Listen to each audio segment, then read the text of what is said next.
सैयद सुल्तान शाह बुखारी साहब तो बारगाह रिसालत में दी मैंने शायरी बयानात पेश किया। बिस्मिल्लाहिर्रहमानिर्रहीम। तो बोल क्यों चमन में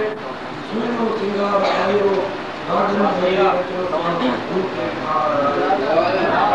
बोल क्यों चमन में सुनो सिंगार आयो गाजन भरे भूखे आयो कड़का करे किरीटा कोट रे कुफर जा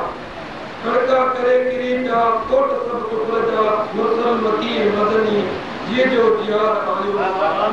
मेरे रचन सा भूखे ये बाग हुआ बेगाना मालिए बिना चमन जा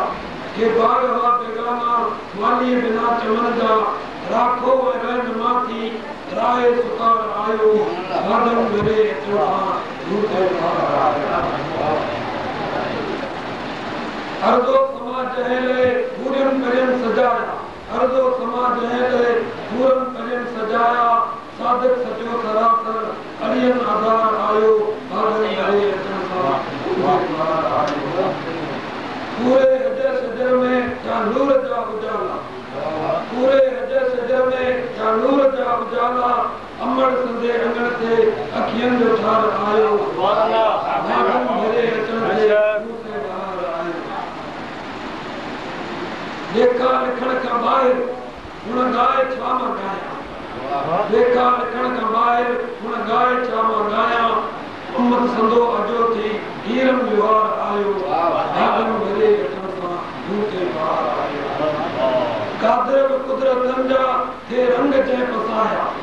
कादर कुदरत जा थे रंग जे बसाया धूनी से घोट पल में घोड़े सवार आयो गाजन मेरे रचन सा भूखे बाहर आयो सारा सना सुपत है सुल्तान चो सलातू सारा सना सुपत है सुल्तान चो सलातू मुक्ति मुनीर मौरम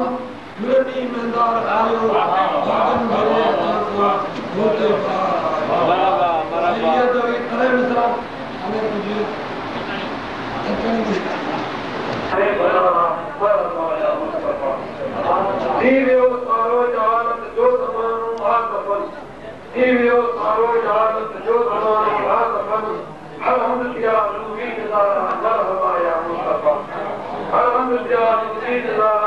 मरहबा या मुस्तफा जीवन आए बनाना मरहबा या मुस्तफा मुर्सल मकी मदनी में जो नबी सदो में सारा मुर्सल मकी मदनी में जो नबी सदो में